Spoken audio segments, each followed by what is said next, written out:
He had no parents, no money, and no connections, just a burning desire to survive. Wang Chuanfu was born into poverty so severe, his childhood home didn't have proper walls. By the age of 15, he had lost both his parents. Most people in his shoes would have been crushed by life, but not Wang. Instead, he did the unthinkable. He built a multi-billion-dollar empire, BYD. And not just any company. Today, BYD is the largest electric vehicle manufacturer in the world, outselling Tesla and reshaping the future of transportation. But how did an orphan from rural China manage to beat some of the most powerful corporations on Earth? How did he go from barely affording textbooks to signing deals with Warren Buffett? This isn't your typical rags to riches tale. This is about grit against all odds, about a man who turned battery cells into gold and silence into innovation. This is the untold story of how a poor orphan built BYD. Chapter 1. Born with nothing. Wang Chuanfu was born in 1966 in Wuwei County, deep in China's Anhui province, a place defined by poverty, farmland, and forgotten futures. His childhood was not painted with warmth or privilege. It was shaped by hard labor, empty bowls, and quiet endurance. He was the youngest in a large family of farmers who barely made enough to eat. Life was simple and brutally hard, but what came next would alter his course forever. At just 13, Wang lost his father. A few short years later, his mother died too. In the span of 2 years, he went from being a boy in a struggling family to a teenage orphan with no safety net, no money, and no reason to believe in a better tomorrow. But someone did believe. His older brother, barely getting by himself, stepped in. Alongside his wife, they scraped together what little they had to keep Wang in school. They sold their furniture, skipped meals, even bought him a desk with the last of their savings, so he wouldn't have to study on the cold floor. Wang never forgot that sacrifice. It burned inside him like fuel. Where others crumbled under pressure, he turned it into purpose. He studied relentlessly, not because he had ambition, but because he had no other option. Failure wasn't a fear. It was a luxury he couldn't afford. By high school, teachers had begun to notice. He wasn't the loudest, he wasn't the most confident, but he was always the last to leave the classroom. Always the one who asked why, not just how. Eventually, he earned a place at Central South University, one of the top engineering schools in China, specializing in metallurgical physical chemistry. It was a miracle admission for a village boy with no money and no connections. But Wang wasn't chasing status. He was chasing knowledge, because in his mind, knowledge was survival. And one day, it would be freedom. Every formula he memorized, every night he studied by candlelight. It wasn't just about school. It was a silent promise, a promise to repay the family that gave up everything for him, and to prove that even the forgotten, even the orphaned, could rise. Chapter 2. The First Spark. By 1987, Wang Chuanfu had done what few from his village ever dreamed of. He graduated from Central South University with a degree in metallurgical physical chemistry. But he wasn't done. He pushed forward, earning his master's from the prestigious Beijing Non-Ferrous Metal Research Institute. In those labs, surrounded by wires, chemicals, and cutting-edge materials, Wang wasn't just learning science. He was understanding the future. He saw a world becoming more mobile, more connected, and increasingly dependent on energy stored in smaller, smarter ways. Wang quickly rose through the institute's ranks, becoming deputy director. But while others were content with the title, Wang's vision stretched far beyond research papers and bureaucratic halls. He saw China's potential, not just as a factory for the world, but as an innovator, a leader. a place where global tech could be born, not just built. In the mid-90s, rechargeable batteries were exploding in demand, powering mobile phones and electronic devices across Asia. Yet the market was dominated by Japanese giants. Expensive, slow, and exclusive. Wang saw an opening. With a $300,000 loan from his cousin Lu Xiangyang, he made the boldest move of his life. He walked away from government security and founded BYD in 1995 in Shenzhen, a gritty, fast-growing city becoming China's Silicon Valley. BYD didn't look like a future powerhouse. There were no shiny offices or robotics, just 20 employees assembling batteries by hand on wooden stools. No automation, just raw determination. Wang worked beside his team, testing, refining, obsessing over every detail. His goal wasn't to copy the Japanese, it was to outwork them, outthink them, and outmaneuver them.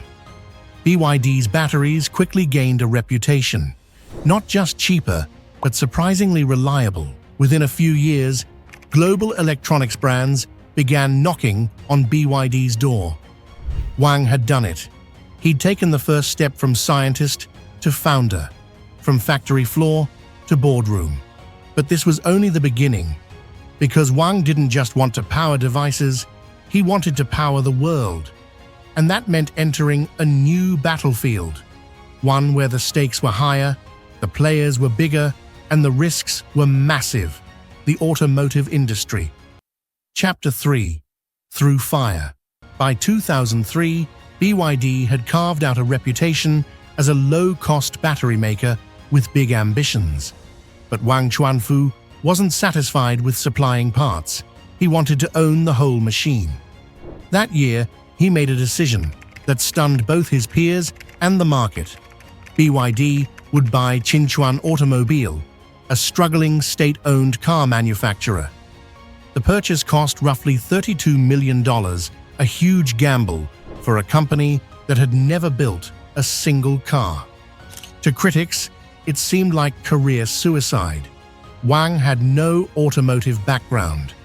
The Chinese car industry was already crowded and fiercely competitive.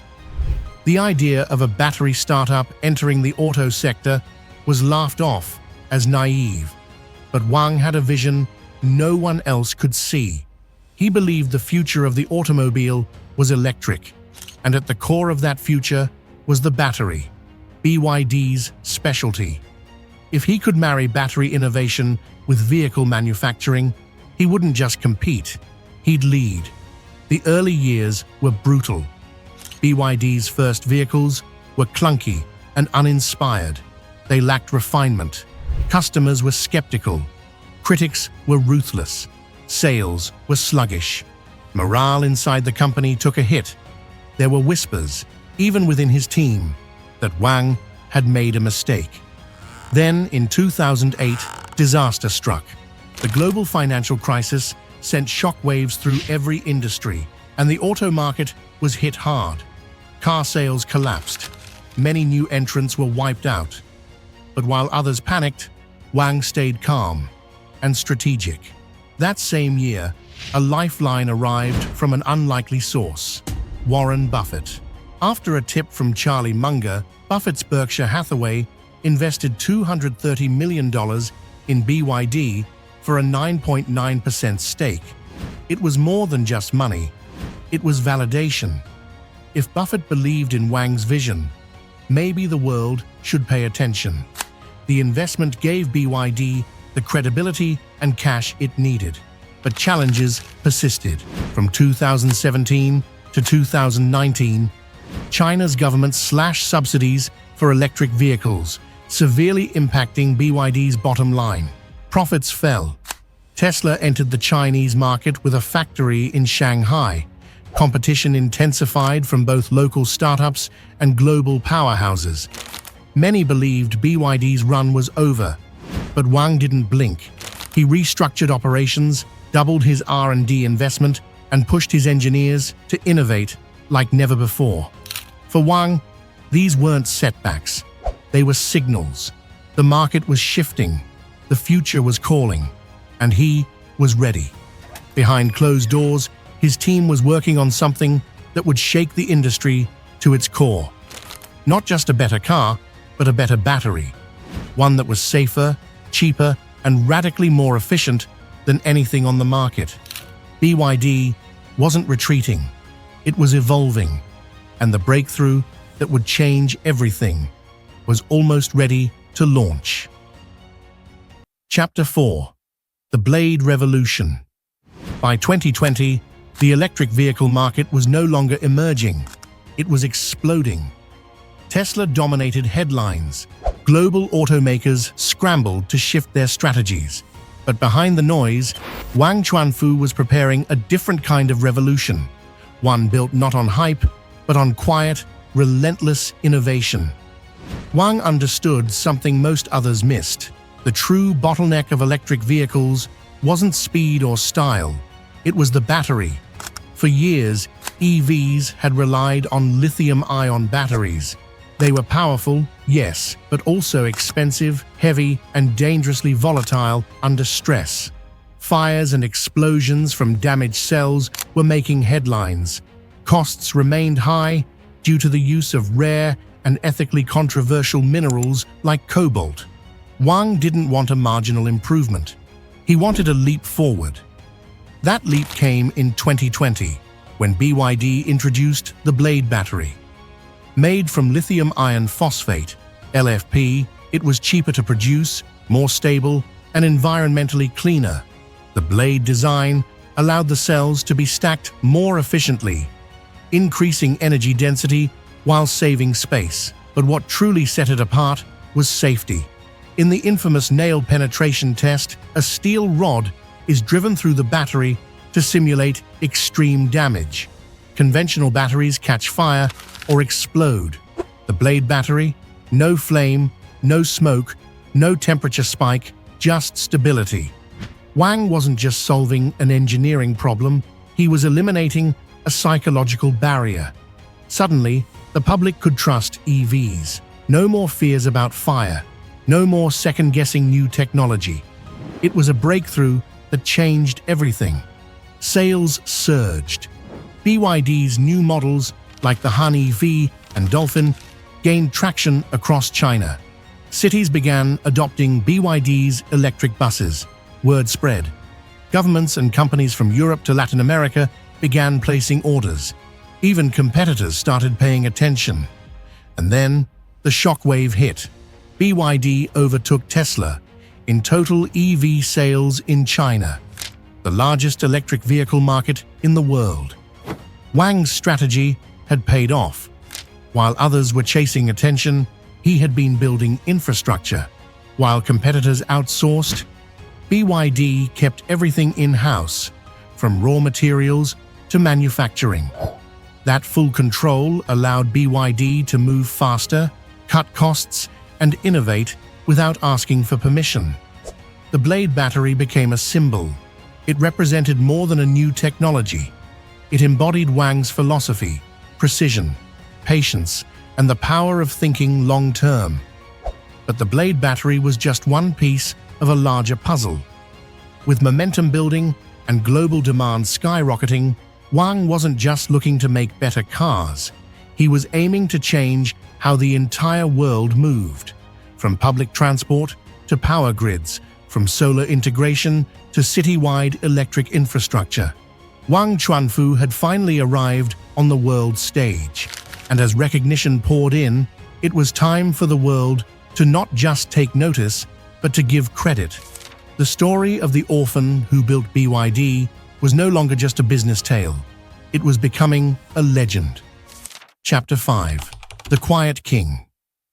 By the early 2020s, the world could no longer ignore Wang Chuanfu or the empire he had quietly built.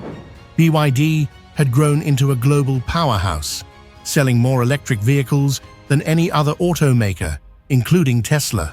It wasn't just dominating the market, it was shaping it. And all of this came from a man who had started with nothing but a dream. A desk bought through family sacrifice and an obsession with batteries. The numbers were staggering. In 2022, BYD sold over 1.8 million new energy vehicles, becoming the world's top EV manufacturer by volume. Its cars, once mocked, were now leading sales charts. Its buses were serving cities from Los Angeles to London. Its battery technology was powering not just its own fleet, but attracting global attention from other automakers. Countries began courting BYD for factories and partnerships. Governments saw in BYD a partner for clean energy infrastructure, from solar power to electric public transport. What had started as a single battery workshop in Shenzhen was now a clean energy conglomerate with influence stretching across continents. And through it all, Wang Chuanfu remained remarkably unchanged. He didn't chase headlines. He didn't build a personal brand. He wasn't interested in being a celebrity CEO. Even with global fame and billions in revenue, Wang still wore his lab coat, walking factory floors, sitting in technical meetings, tweaking designs, pushing his engineers. To him, the work was never about the spotlight. It was about the mission. Recognition followed, even if he never asked for it. In 2009, he was named one of Time magazine's 100 most influential people in the world. Business leaders praised him as one of the few visionaries who could see beyond quarterly earnings. Environmentalists saw in him a blueprint for sustainable industry. Investors watched in awe as BYD's stock surged and stayed strong. And Warren Buffett, the man who had once taken a risk on Wang's vision, now called it one of his most successful bets. But Wang wasn't celebrating. He was still building. Because success to him wasn't measured in headlines or trophies. It was measured in impact, in how many people could access clean transportation, in how many cities could breathe easier, in how many futures could be built from scratch, just like he did. Chapter 6. Built to Last. Wang Chuanfu's legacy is not measured simply by billions earned or vehicles sold, but by a quiet, profound transformation that reshaped the global automotive industry and gave new meaning to what's possible. Born into poverty, orphaned as a teen, dismissed by critics, Wang's life defied every expectation. Yet he didn't just survive, he built one of the most important companies of the 21st century. BYD today is more than a car maker. It is a symbol of resilience, sustainability, and self-reliance. Under Wang's leadership, it evolved into a global clean energy empire, producing electric buses that run silently through congested cities, solar panels that power rural communities, and battery technology that sets global safety standards. His impact is deeply human. Cleaner air, safer roads, affordable electric mobility in developing nations, and opportunities for thousands of engineers, factory workers, and young dreamers who now see a future where China doesn't just follow innovation, it leads it. And yet, Wang himself remains humble. While others chase microphones, he still walks factory floors in a lab coat, focused on refining the next breakthrough. He doesn't court attention, he courts solutions. What makes Wang's story even more powerful is what it represents. The idea that greatness doesn't require privilege, connections, or a head start. It requires vision, perseverance, and a refusal to quit, especially when the world counts you out. He changed the conversation around electric vehicles. He shifted global supply chains. He gave voice to China's innovation potential. And he did it all without shouting. For the world, Wang Chuanfu is now a pioneer. For those who come from nothing, he's proof that's not where your story ends. Because sometimes, the most powerful revolutions don't begin in boardrooms. They begin in silence, with a boy, a dream, and a will to build something that lasts.